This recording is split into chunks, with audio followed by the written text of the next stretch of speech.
continuar con la tercera parte de esta serie, Los Misterios de Dios. Y hemos estado profundizando porque es impresionante e increíble todo lo que este libro maravilloso que se llama la Biblia esconde. No nos bastarían 500 años para poder rascar, profundizar, sacar. Es como una mina de oro donde hay piedras preciosas por todos lados y donde muchas veces creemos que ya hemos escarbado y conocemos todo, y lo que conocemos no lo conocemos como lo deberíamos de conocer, como dice 1 Corintios capítulo 8. Entonces, en esta serie de los misterios de Dios estamos buscando precisamente, analizando, investigando estos misterios que la mayor parte de los cristianos muchas veces no han podido descubrir, unos por falta de tiempo que no profundizan en la Biblia, otros porque pues ya tienen mucho tiempo en el cristianismo y creen que lo que saben ya es suficiente. Y otros pues desgraciadamente, ¿verdad?, ni siquiera abren la Biblia entre semana. No les interesa ni leer libros, ni mucho menos, y ellos se van a quedar exactamente como ellos han decidido estar. Porque la Biblia nos muestra que es como un banquete que Dios nos pone de comida y nos dice: el que tenga hambre que coma. Y muchos llegan a más y arrocito, ¿verdad? Y un yogurcito, y ahí hay de todo: camarones y birria y pozole y langosta y pollo y todo lo que Dios nos quiere dar de comida espiritual, y los cristianos no tienen hambre. Ese es el problema. Bueno, en esta mañana vamos a ver el misterio titulado El Jardín del Edén, el huerto del Edén. Vayamos al capítulo 2 del libro del Génesis y se van a sorprender a ustedes todo lo que vamos a ver en esta tercera y cuarta conferencia a continuación sobre lo que la Biblia nos revela del Jardín del Edén. ¿Cuántos han oído hablar del Jardín del Edén? Bueno, la palabra huerto, que se tradujo huerto, es Gan con G de gárgara, A de Armando, N de nana. Gan, así como suena, es la palabra que se tradujo huerto. Otras versiones lo han traducido jardín. Así que son palabras sinónimas. No importa en qué traducción lo estés leyendo, si dice jardín o dice huerto, es lo mismo. Aquí en la Biblia que yo uso, que es la 1960 de la Reina Valera, está traducido como huerto. Y lo que la mayor parte de los cristianos sabemos del huerto del Edén es que Dios creó ahí a los seres humanos, a Adán y Eva, y que fue el lugar donde Dios tenía comunión con ellos. Hasta ahí sabemos, ¿verdad? Bueno, pues vamos a saber mucho más. Y vamos a ver que aquí está la información precisamente en estos capítulos que vamos a ver, y qué increíble revelación tiene Dios escondida aquí en la palabra para nosotros. Capítulo 2 del Génesis, versículo del 8 al 15. Y Jehová Dios plantó un huerto o un jardín en Edén, al oriente, y puso allí al hombre que había formado. Y Jehová Dios hizo nacer de la tierra todo árbol delicioso a la vista, bueno para comer, también el árbol de vida en medio del huerto, y el árbol de la ciencia del bien y del mal. Y salía de Edén un río para regar el huerto, y de allí se repartía en 4 brazos. El nombre de uno era Pisón. Este es el que rodea toda la tierra de Ávila, donde hay oro. Y el oro de aquella tierra es bueno. Ahí hay también bedelio y ónice. El nombre del segundo río es Gihón. Este es el que rodea toda la tierra de Cus. El nombre del tercer río es Hidekel. Este es el que va al oriente de Asiria. Y el cuarto río es el Éufrates. Tomó pues Jehová Dios al hombre y lo puso en el huerto de Edén para que lo labrara y lo guardara. ¿En dónde estaba localizado el huerto del Edén? porque a través del tiempo cantidad de investigadores, arqueólogos, paleontólogos, antropólogos han tratado, teólogos, de descubrir la situación geográfica exacta de dónde estaba el huerto del Edén. ¿En qué consistía esta naturaleza del huerto? Y actualmente la pregunta es, ¿continúa existiendo el huerto del Edén? Bueno, vamos a ver claramente en primer lugar que la Biblia nos describe su localización geográfica. Dice la Biblia en el versículo 8 que Dios plantó un huerto en Edén. Aquí tenemos que distinguir dos cosas: Edén y el huerto del Edén. Edén es toda la tierra que estaba alrededor del ser humano, y de ese cúmulo de vegetación y de tierra, Dios escogió un pequeño lugar que le llamó el jardín, donde puso al hombre. Entonces, el Edén es el área geográfica y el huerto es un lugar dentro del Edén. Esto es muy claro porque dice la Biblia, Dios plantó un huerto en Edén, o sea, de Edén, y dice la Biblia que el huerto lo puso al oriente del Edén, o sea, que al hombre no lo formó Dios en el huerto. Dios formó al ser humano en el Edén, en la parte occidental, y ya que lo formó o ya que lo crió Adán, lo colocó en la parte oriental y lo puso en el huerto del Edén. ¿Ya lo vieron? A ver otra vez. Y Jehová Dios plantó un huerto en Edén, al oriente, y puso allí al hombre que había formado. Puso allí, lo colocó, lo formó en la parte occidental, y en el oriente de la tierra de Edén se encontraba el huerto donde fue colocado el ser humano. La palabra para Edén conlleva el significado en el hebreo de aguas o área de riego. Vayamos al capítulo 13 del Génesis rápidamente y veamos cómo más adelante se nos comienza a describir qué es lo que realmente era toda esa tierra que se llamaba Edén. Dice Génesis 13, versículo 10. Alzó Lot sus ojos y vio toda la llanura del Jordán, que toda ella era de riego, como el huerto de Jehová, en la tierra de Zoar, antes que destruyera Jehová a Sodoma y a Gomorra. Vemos pues nosotros que se encuentra 13 veces en el singular en el Antiguo Testamento y 3 veces en plural, y el símbolo etimológico de la palabra Edén es un lugar bien regado. O sea, era una tierra completamente fértil, y dentro de toda esa área impresionante fértil estaba colocado el huerto del Edén. 3 veces se distingue que el Edén no es el huerto de Jehová, ni el huerto de Jehová es el Edén. El huerto estaba dentro, insisto, de la tierra del Edén. Veamos, por ejemplo, en el versículo 10, capítulo 2, y salía del Edén, no del huerto. Génesis 2:10, salía del Edén un río para regar el huerto, y de allí se repartía en 4 brazos. O sea, el huerto se encontraba en un lugar, y de la tierra salían 4 ríos tremendos. Veamos otro ejemplo en el versículo 4, capítulo 4, versículo 16 del Génesis. Y salió pues Caín de delante de Jehová y habitó en tierra de Nod, al oriente del Edén. No al oriente del huerto del Edén, sino al oriente del Edén. Entonces, el huerto del Edén es el lugar donde Dios coloca al ser humano durante su estado de inocencia. Y se le nombra al huerto del Edén huerto de Jehová y huerto de Dios también.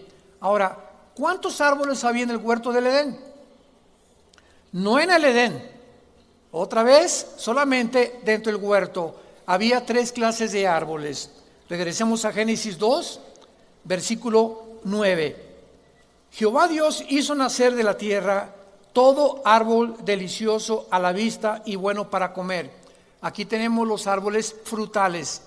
para el alimento físico de la primer pareja, porque fueron creados de la tierra.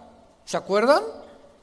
Adán fue creado del polvo de la tierra, del nitrógeno, oxígeno, carbono, que son los gases de la tierra, y los 19 elementos químicos que forma la tierra: cloro, flúor, potasio, argón, fósforo. Los gases de la tierra y los elementos químicos de la tierra son los mismos gases y elementos que forman el cuerpo humano. Maravilla de maravillas. Encontramos en la Biblia mucho más evidencias científicas de que fuimos creados verdaderamente por Dios, de donde Dios sacó el cuerpo, porque ahora nos comprobamos de que todo el alimento que realmente el ser humano necesita proviene de los árboles y de las plantas. Ahora, eso no significa, ¿verdad?, que seamos vegetarianos 100%, porque hay gente que dice, pues ya soy vegano y ya no vuelvo a comer carne, ya no vuelvo a comer birria, no sabes lo que te pierdes, ni barbacoa, ni taquitos al pastor. Sin embargo, ¿verdad?, cuando hacemos a un lado y solamente nos dedicamos al puro vegetarianismo, estamos absteniéndonos de alimentos que también son necesarios. Y ya Dios, después del diluvio, Dios permitió la carne ya la podemos comer. Dice Pablo a Timoteo que todo es santificado por la palabra de Dios. Ahora, lo único que se nos prohíbe en la Biblia es la sangre, los tacos de moronga. Es lo único que no podemos comer. De todo lo demás, ya tú vas a decidir qué te comes y qué no te comes. Por ejemplo, si pasas del cuarto del quinto piso, ¿verdad?, ya te tienes que llevártela suave. Nos dijo el otro, nos la tenemos que llevar suave con los tacos del pastor, con las grasas, etcétera, etcétera. Un muchacho de 20, 30, 35 años, pues puede comer más grasas que alguien que tenga ya 50, 60 años de edad. Esto es lógico. Entonces, todo nos es permitido, pero no todo nos conviene. Entonces, tenemos que decidir nosotros, ¿verdad?, usando la razón y el sentido común, qué nos conviene y qué no nos conviene comer. Pero ya podemos comer carne. Entonces, la Biblia nos muestra claramente que todo lo que está alrededor es para nutrir el cuerpo humano. Pero el diablo, porque el mundo está rodeado con trasciende nuestro mundo físico visible, hay un mundo espiritual donde hay entidades espirituales a nuestro alrededor que están tratando de destruirnos física y mentalmente, y desde luego espiritualmente. El ataque que ahorita tiene la familia y el matrimonio es devastador. Es increíble el ataque que se ha venido contra el matrimonio y contra la familia. Pero también hay un ataque contra la comida. Y vemos nosotros los supermercados inundados de bebidas disque energetizantes. Que dizque esas bebidas que tienen quién sabe qué tantas cosas que te energizan, y solamente ve la lista, no tiene nada del mango, ni de la guayaba, ni de la papaya, ni de la fruta, todos son químicos, y todo eso entra al cuerpo humano. El cuerpo humano no fue diseñado, es como un aparato que detecta lo que se puede asimilar, y entonces el cuerpo humano se resiste a las azúcares, a los químicos. Y al entrar al cuerpo humano, ¿a dónde se van? Pues se van a nuestros riñones, ¿verdad? Se van a nuestro hígado, al páncreas, a la vesícula biliar, y comenzamos a estar intoxicados.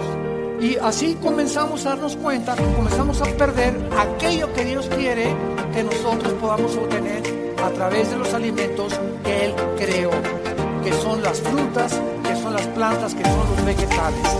Entonces, estos árboles los creó Dios desde el principio para que supiéramos de dónde tendría que venir nuestra alimentación. Lo mismo que las medicinas. ¿Cuántas clases de medicinas hay? La alopatía y la homeopatía. ¿Qué cosa es la alopatía? Puros químicos. Te arreglan una cosa y te descomponen otra. Todo lo que es medicina, la mayor parte de las medicinas son químicos. Y tenemos que estarlos eliminando. Por ejemplo, comienza a tomar antibióticos. ¿Qué tienes que hacer? Tomar yogur lo más que puedas, porque todos los antibióticos te destruyen la flora intestinal. Y al destruirte la flora intestinal, comienza a tener problemas graves intestinales. ¿Por qué? Porque no supiste qué combinar con los antibióticos. Y cuando tomas la homeopatía, que ya es la concentración de muchas cosas que precisamente por eso se llama homeopatía, es cuando nos damos cuenta que son concentraciones que vienen ya de productos que no tienen química y que a la larga te producen más beneficio que cualquier otra cosa. Entonces, las medicinas, ¿de dónde vienen? De las raíces de los árboles, de las plantas de los árboles, de las frutas. Si comemos las frutas que debemos de comer, las plantas que debemos de comer, los vegetales que tenemos que comer, no nos enfermaríamos. Como ahorita, la mayor parte de la humanidad se encuentra enferma con la comida chatarra que comienzan a comer. Ya se descubrió hace 2 meses, no sé cuántos ustedes lo leyeron, que las papitas producen a los hombres incontinencia, vivir. Y ya el hombre sexualmente comienza a perder su sexualidad a través de la comida chatarra. Increíble. Sigue con las papitas. Todo eso comienza a descomponernos sin que nos demos cuenta, porque es pura cochinada. Y comienza a afectar las áreas también que son importantes para nuestra vida reproductiva. Y se calculó que el 70% del esperma se pierde del hombre con comida chatarra. Con razón. Bueno, ya ustedes me entienden. Ahora, ¿qué otro árbol teníamos aquí en el huerto del Edén? Dice el capítulo 2, versículo 2 del Génesis, capítulo 9, y también el árbol de la vida y el árbol del conocimiento del bien y del mal. ¿Se acuerdan ustedes cuando Adán y Eva fue sacado del huerto del Edén? ¿Se acuerdan? ¿Se acuerdan del capítulo 3 que dijo Dios, vamos a poner un querubín para que no regresen al huerto, porque si Adán y Eva, ya pecando, hubieran regresado al huerto del Edén, hubieran vivido para siempre? Entonces, Dios en su misericordia los saca del huerto del Edén, porque si ellos regresaban en estado de pecado y participaban del árbol de la vida, hubieran vivido eternamente en pecado. No hubiera habido posible de una salvación. Entonces, Dios prohíbe que regresen a participar del árbol de la vida para proveer el medio de la salvación a través del sacrificio de Jesucristo 4000 años después. Entonces, qué interesante es esto. Y la pregunta es la siguiente. Muy bien, al sacarlos del huerto del Edén, ya no podían participar del árbol de la vida. Pregunta, estando ellos sin pecado, ¿comieron del árbol de la vida? En otras palabras, ¿Adán y Eva fueron creados eternos? ¿O fueron creados inmortales? ¿O fueron creados con la posibilidad de morir? Y esto es muy importante para que entendamos nosotros qué es el pecado. Todos nosotros somos pecadores por 2 razones. Una, porque heredamos el pecado original. O sea, aunque tú no cometieras malas acciones, tú naciste en pecado. Salmo 51, en pecado nos concibió nuestra madre. Desde Adán hasta nuestros días hemos nacido todos con una infección que ha tratado de destruirnos, y esta es la razón por la cual tenemos que morir, que se llama la muerte. Romanos 5:12, por un hombre entró el pecado al mundo, al entrar el pecado al mundo vino la muerte, y la muerte pasó a toda la humanidad por cuanto todos somos pecadores. Entonces una persona puede decir, es que los fariseos, por ejemplo, eran personas que no adulteraban, comían puras plantas, eran vegetarianos, hasta los mormones nos ganan porque ni café toman los mormones. Si se trata de ver quién hace menos cosas o menos acciones pecaminosas, hay cantidad de sectas que nos ganan a los cristianos. Y tenemos otras sectas, ¿verdad? Que hay mujeres cristianas que se pintan también, que se ponen pantalones. Hay otras sectas que no se ponen nada, que se visten como musulmanas hasta los pies. Otras que se ponen velo, otras que no se ponen velo. Si se tratara de agradar a Dios a través de nuestras acciones, Nuestras acciones, dice Isaías, son como trapos de inmundicia. Por más de que te noten perifolles y parezcas momia de Guanajuato, y por más que te pintes y te arregles y parezcas árbol de Navidad, en ninguno de los extremos estamos buscando agradar a Dios, porque no es la forma que Dios escogió para que le agradáramos. No es por nuestras obras, ni por nuestra justicia. Entonces, somos pecadores porque heredamos, y al mismo tiempo somos pecadores porque cometemos malas acciones, ¿verdad? Entonces, cuando alguien te pregunte, ¿vamos a morir en pecado? Claro que vamos a morir en pecado. ¿Qué cristiano no va a morir en pecado? Todos. Porque hasta que venga la resurrección, se nos dará un cuerpo libre del pecado. Pero mientras tanto, somos pecadores perdonados nada más. Pero el cristiano es pecador como los que no son cristianos, con la diferencia que nosotros hemos sido perdonados y ya no traemos arrastrando la condenación del infierno. Juan 5:24, el que oye mi palabra y cree el que me envió, no vendrá a juicio.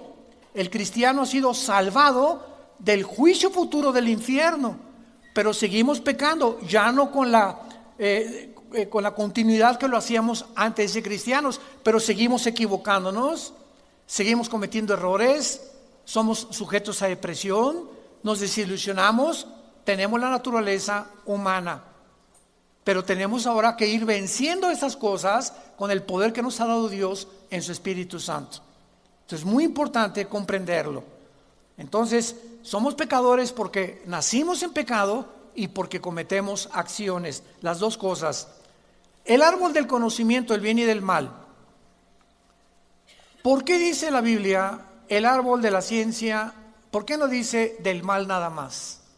Esta palabra ciencia, a los que les interesa apuntarlo en el hebreo, es la palabra D de David, W-A-T-H, dat, y es conocimiento, se tradujo ciencia, el árbol del conocimiento del bien y del mal.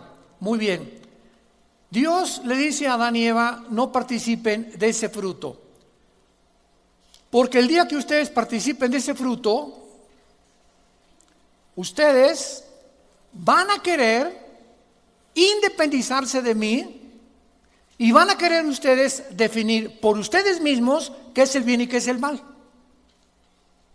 Entonces, yo no quiero que ustedes decidan qué es el bien y qué es el mal. Yo soy, dice Dios, el que lo va a decidir, porque yo soy el legislador de la moral.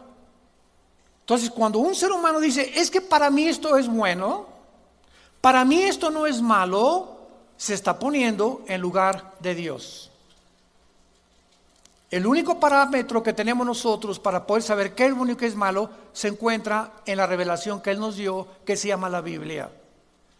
Entonces, solo Dios es el legislador y la única autoridad para decirnos qué es bueno y qué no es malo.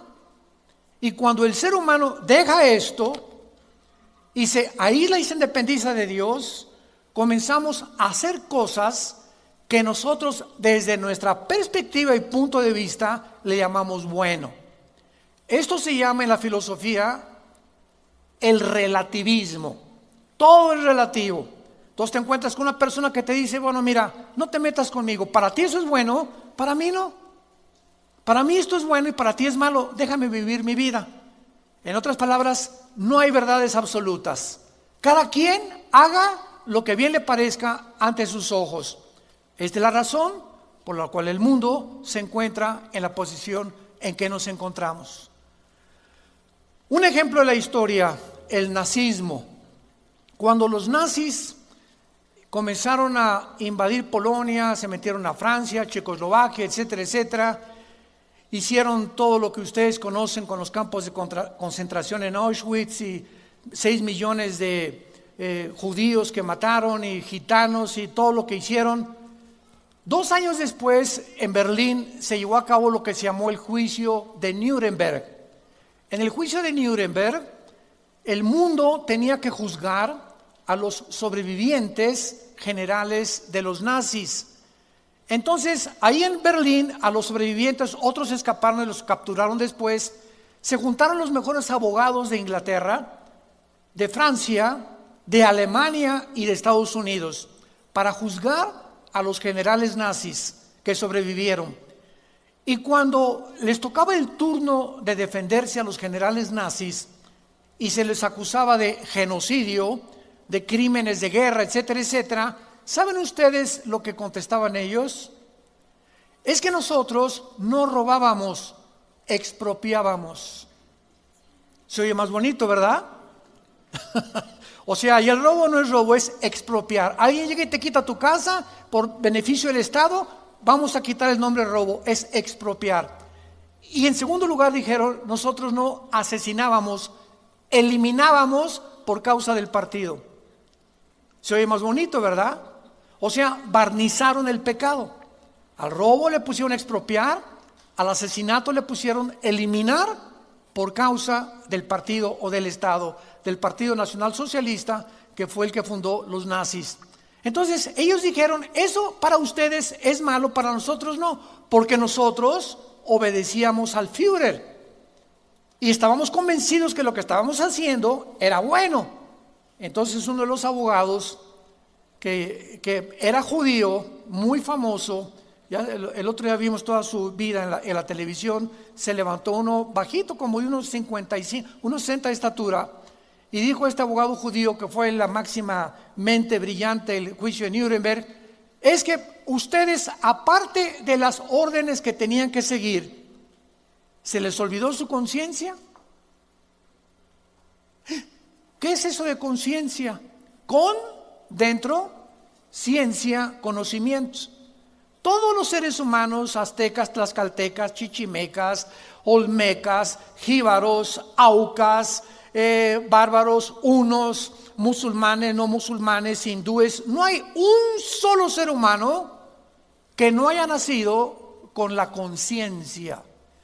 Algo nos dice dentro de nosotros que se erige como juez cuando hacemos algo que nos condena o que nos llena de satisfacción cuando hacemos algo mal. Bueno, por ejemplo, los indios, cuando llegaron los peregrinos de Inglaterra y colonizaron Estados Unidos, en el estado de Rhode Island, en el estado de Virginia, los apaches, los sioux, los comanches, todos ellos le prohibían a sus hijas casarse si antes o tener relaciones con su esposo hasta que no se casaran. Y consideraban la virginidad la característica más grande entre las tribus. Y si una persona de una tribu entraba a quitarme a mi esposa, ellos tenían la pena de muerte, lo mataban, porque el adulterio para ellos era digno de quitar la vida a una persona que le quita la esposa al otro. ¿Quién les puso ese conocimiento entre el bien y entre el mal? Ahora, si hay este conocimiento entre el bien y entre el mal, tiene que haber un parámetro. ¿Y ese parámetro quién lo pone? El creador de todos nosotros como seres humanos. Uno de los más grandes cristianos del siglo XX se llamó C.S. Lewis. Por favor, lean sus libros. C.S. Lewis, con W como suena. C.S. Lewis escribió el problema del sufrimiento, el problema del dolor, otro problema sobre lo que es el cristianismo, y él dice que él se convirtió siendo ateo. Él era inglés, era de los más grandes ateos de Inglaterra en el siglo XX, una mente impresionante. Y dice, cuando en una universidad un estudiante me confrontó y me dijo, ¿usted tiene alguna regla para el bien y para el mal? Porque si hay el mal, tiene que haber el bien, y ¿quién va a determinar cualquiera de esas dos cosas? Dice, ante esta confrontación yo tuve que reconocer que forzosamente tenía que haber una fuerza invisible, sobrenatural, que tuviera que haber puesto el parámetro entre el bien y entre el mal. Yo no podía decir, no existe Dios. Y si no existe Dios, todo está permitido. Porque si no existe Dios, el bien para ti es lo que tú dices y el mal para mí es lo que yo digo. ¿Me van siguiendo? O sea, todo es relativo. Entonces no me condenes si yo soy homosexual. Si eres heterosexual, está muy bien, pero yo soy homosexual, no te metas con mi vida. Como cuando una vez aterrizó el presidente Reagan en Inglaterra, en Nueva York, Y se acercó un periodista y le dijo al presidente Reagan: para usted, ¿qué cosa es el homosexualismo? Y entonces él contestó, ¿verdad? Pues es pecado. Y entonces el periodista le contestó: bueno, eso dice usted, pero para nosotros no lo es.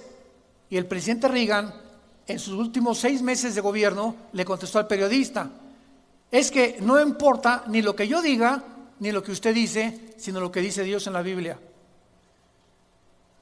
Y dice la palabra de Dios: los homosexuales no heredarán el reino de Dios. Entonces, no es lo que nosotros digamos, sino lo que la Biblia dice.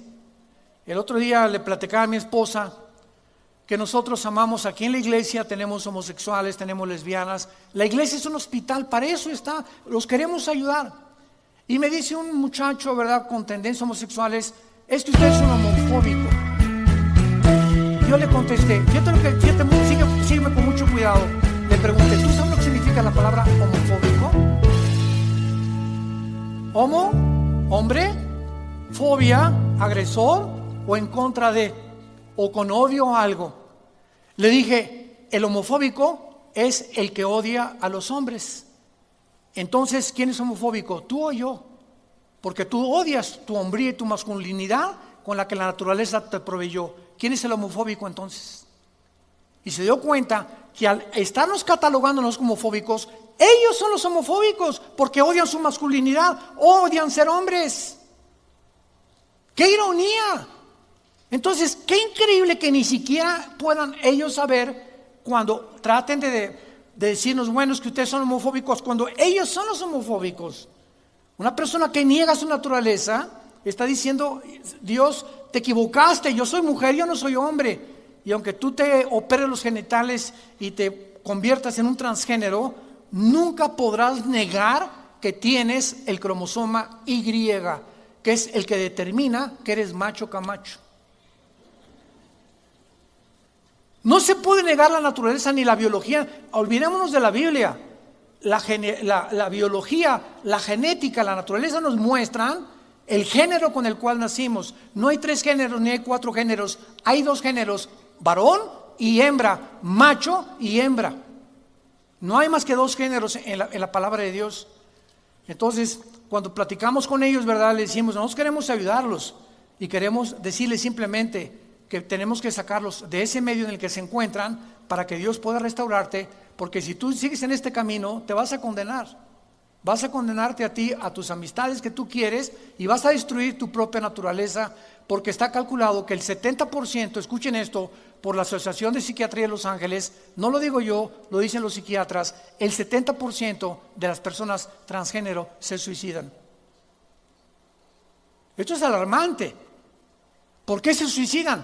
Porque siendo una naturaleza, se cambian sus genitales, se transforman en otro, pero no pueden cambiar su biología, ni tampoco su manera de pensar. Algo sucede en la mente cuando niegas tu naturaleza y comienzas a decir: yo no soy lo que yo soy ni lo que yo nací, y comienzan a descomponerse las neuronas que provocan un estado de falta de identidad, porque no son ni una cosa ni son la otra cosa. Y entonces este choque psicológico lleva a la persona a quitarse la vida, a finalmente aceptar que algo pasa que no puede aceptar ni lo puede negar: la creación de Dios. En fin, este es el árbol de la ciencia del bien y del mal. En este mundo nos encontramos, donde cada quien decide lo que es bueno y lo que es malo. Y es Dios el que nos dice. Dios creó el sexo con el propósito de ser usado. Es el impulso biológico más maravilloso que Dios nos ha dado después de la comida. Pregúntaselo a cualquier casado. Pero el sexo, Dios lo diseñó para que nunca fuera usado antes del matrimonio y ya del matrimonio con nadie que no sea tu compañero o tu compañera. ¿Por qué? Porque usando el sexo antes o después, la Biblia le llama fornicar o adulterio. Ya no hablemos de las transgresiones como el bestialismo y el sadomasoquismo, que ya son perversiones sexuales, porque la Biblia condena todas estas cosas. Y cuando la Biblia le llama, ¿verdad?, que el que comete adulterio es falto de entendimiento y corrompe su alma, el usar el sexo antes del matrimonio Está demostrado por la psicología, la psiquiatría y todas las demás conocimientos y disciplinas académicas, que las muchachas, madres solteras, ya se fue tu novio, te quedaste embarazada, esto y el otro, vergüenza, culpa, tienes que detener tus estudios, en fin, no necesitamos más que acudir a la historia y a la experiencia para darnos cuenta que algo está mal cuando el sexo se usa fuera de las normas y los lineamientos y los parámetros que Dios estableció en su palabra. Mis mandamientos, no hay nada torcido ni perverso en ellos, dice el Señor, son vida a los que lo abrazan. Y la sabiduría te puede dar y convertirte en árbol de vida dentro de tu vida cuando tú obedeces lo que yo te mando, dice el Señor. No somos dioses. Y al creernos dioses es el mundo en el que se encuentra en la autodestrucción. Muy bien, ahora vayamos a ver los ríos del huerto del Edén. Versículo 10 en adelante. De estos ríos, 3 son conocidos y uno es desconocido. Recordemos que el Edén era un área grandísima y de ahí salían 4 brazos. Después del diluvio hubo una alteración de estos ríos, de uno tal vez, pero no de los otros 3. Y estos 3 ríos, de acuerdo a la historia y a la arqueología, siguen exactamente en la geografía en la que la Biblia los sitúa. Esto es increíble también. Dice así: y salía de Edén, Génesis 2, versículo 10, un río para regar el huerto, o sea, nada más el huerto del Edén. De allí se repartía en 4 brazos. El nombre de uno era Pisón. Este es el que rodea la tierra de Ávila, donde hay oro, y el oro de aquella tierra es bueno. Allí también hay bedelio y ónice. Esta palabra Pisón, de acuerdo a los más antiguos escritos de los hebreos y de los judíos y de los sumerios, es el río Nilo. Si lo quieres apuntar ahí en tu Biblia, es el río Nilo. ¿Cómo lo sabemos? Porque se menciona la tierra de Ávila. Y esta tierra se encuentra actualmente localizada en Arabia Central y al oriente de la nación de Israel. Se menciona que en esta área geográfica había oro. Abróchense el cinturón, lo que vamos a escuchar ahorita. Oro, bedelio y ónice.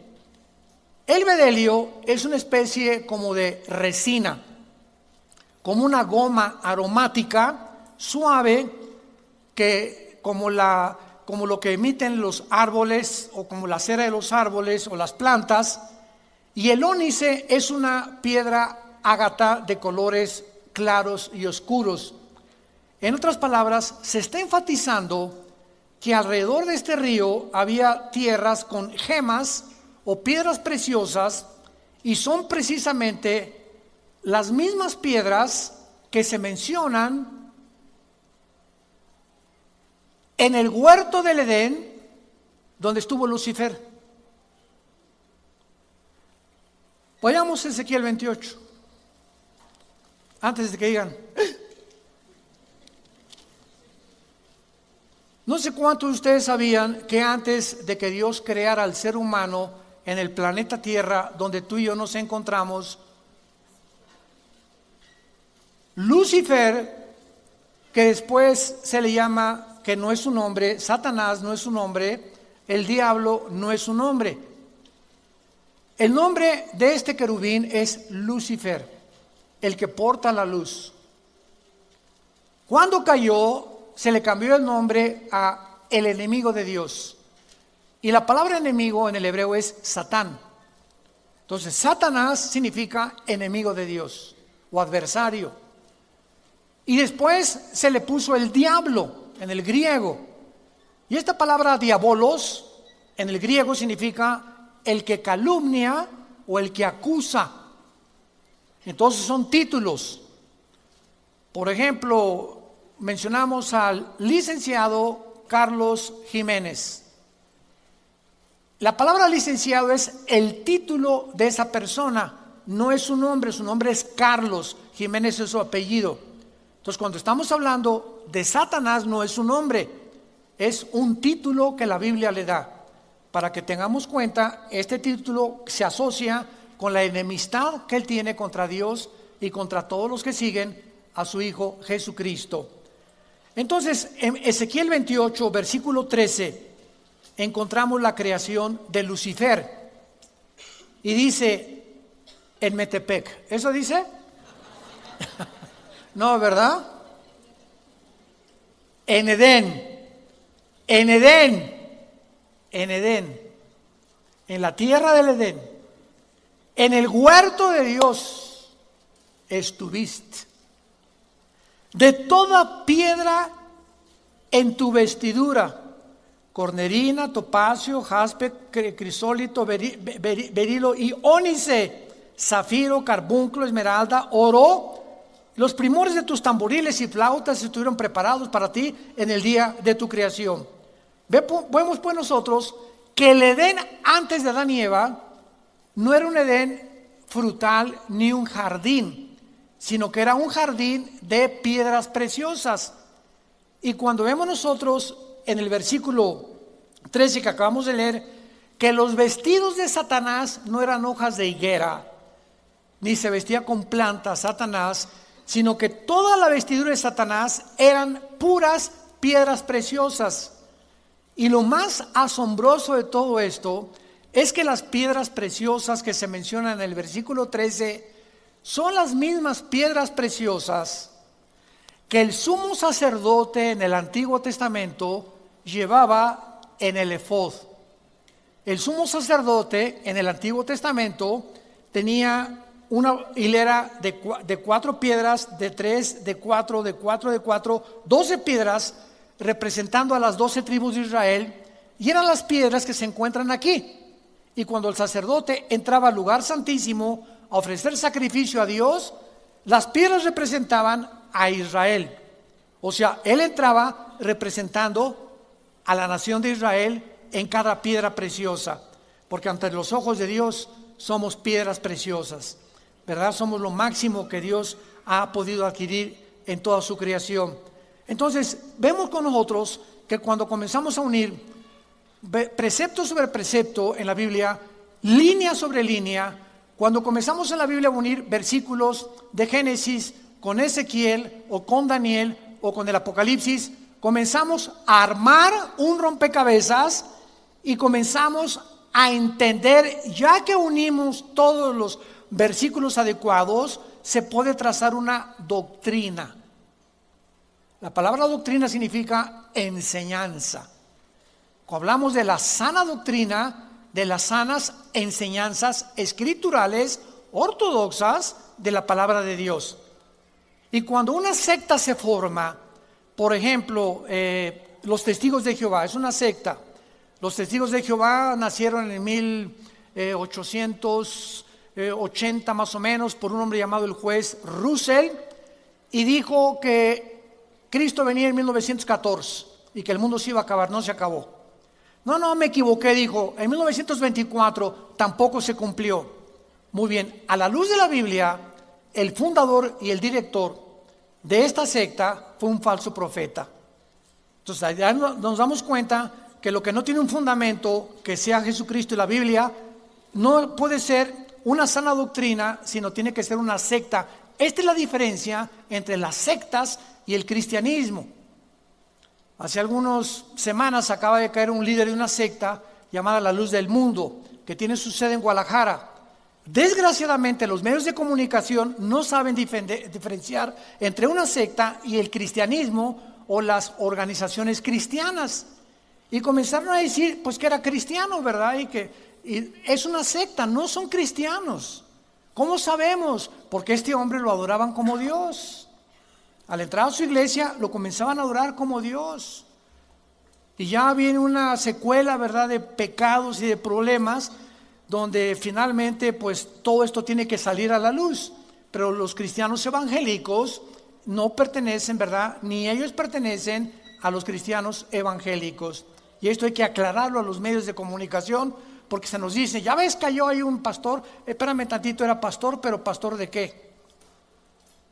No era pastor de ovejas, ¿verdad? Entonces, esto es muy importante para trazar doctrinas.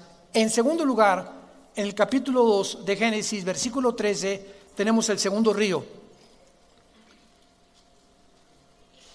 El nombre del segundo río, versículo 13, es el Gihón.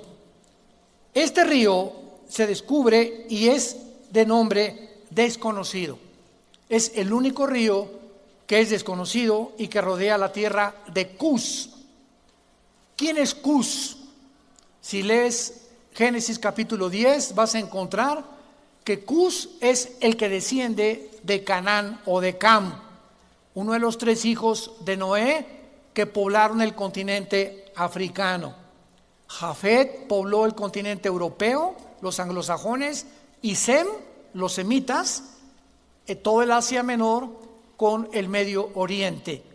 Entonces, lo único que sabemos es que este río rodeaba el norte y la parte oriental del África.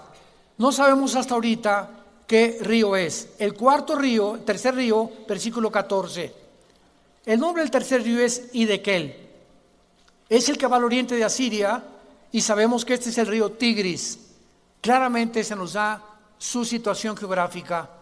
El río Tigris cruza todo lo que es el Medio Oriente. Y el cuarto río, el Éufrates.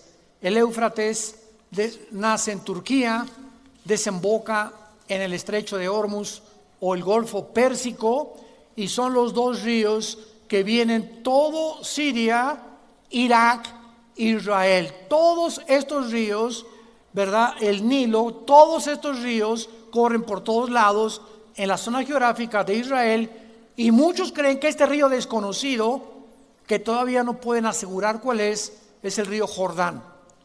Cuando el año que entra les anuncio, vamos a ir a Israel. Ya vamos a planear el viaje a Israel. Ojalá que no sea el último. O a muchos que nos agarre allá, ¿verdad? Si nos agarra allá, pues mejor. Pero vamos a planear un viaje maravilloso el año que entra a Israel. Y vamos a ver todo esto a la luz de la Biblia en cada lugar donde vamos a estar. Y vemos nosotros que este río Éufrates tiene 2.900 kilómetros de largo. El río Éufrates. Y es interesantísimo, para terminar, que el río Éufrates, ahí se encuentran 4 principados satánicos amarrados. Ahí en el río Éufrates se encuentran 4 principados o 4 ángeles caídos que van a ser desatados en el tiempo de la tribulación. Vayamos y veámoslo en Apocalipsis capítulo 9, versículos del 13 al 15. Apocalipsis 9, del 13 al 15. Y dice así: el sexto ángel tocó la trompeta y oí una voz entre los cuernos del altar, diciendo al sexto ángel que tenía la trompeta: desata a los 4 ángeles que están atados junto al río Bravo. ¿Esto dice? Cuando son tantos ahogados ahí en el río Bravo, ¿verdad? No. Aquí dice claramente el río Éufrates. Vean ustedes, al principio de la Biblia y al final de la Biblia se mencionan zonas geográficas que la Biblia termina mencionando como las áreas donde va a terminar la humanidad. Y precisamente por eso nosotros sabemos que el huerto del Edén o el jardín del Edén se encontraba en la zona que es entre Siria, Irak e Israel. Lo vamos a ver en la próxima conferencia.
claramente que todo apunta para que realmente el huerto del Edén se encontraba en lo que es ahora la ciudad de Jerusalén.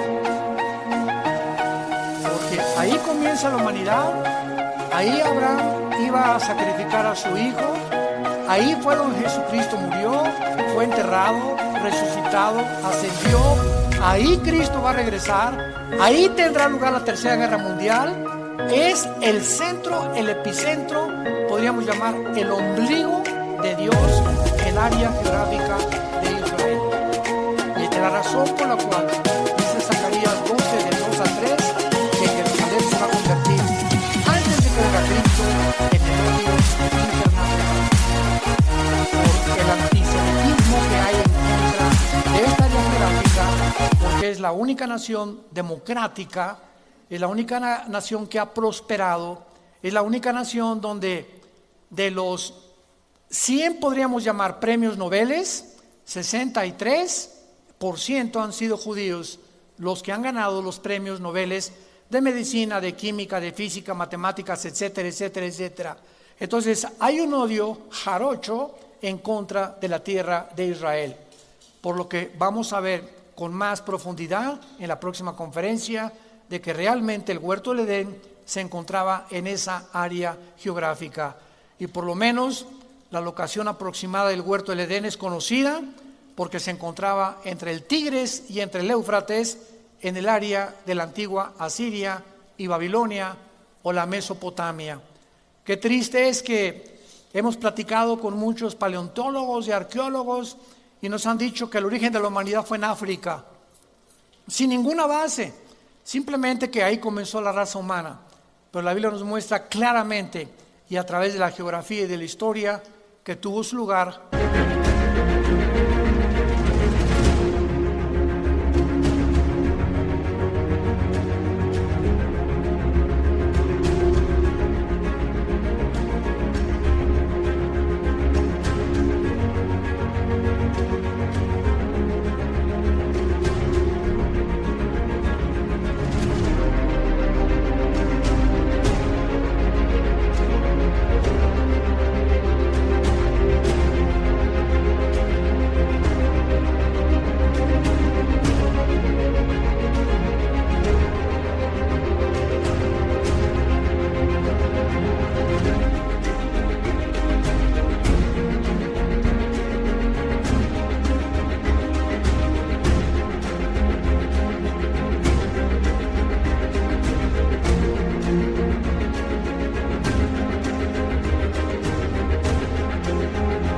Precisamente en el Medio Oriente, donde va a terminar también la raza humana.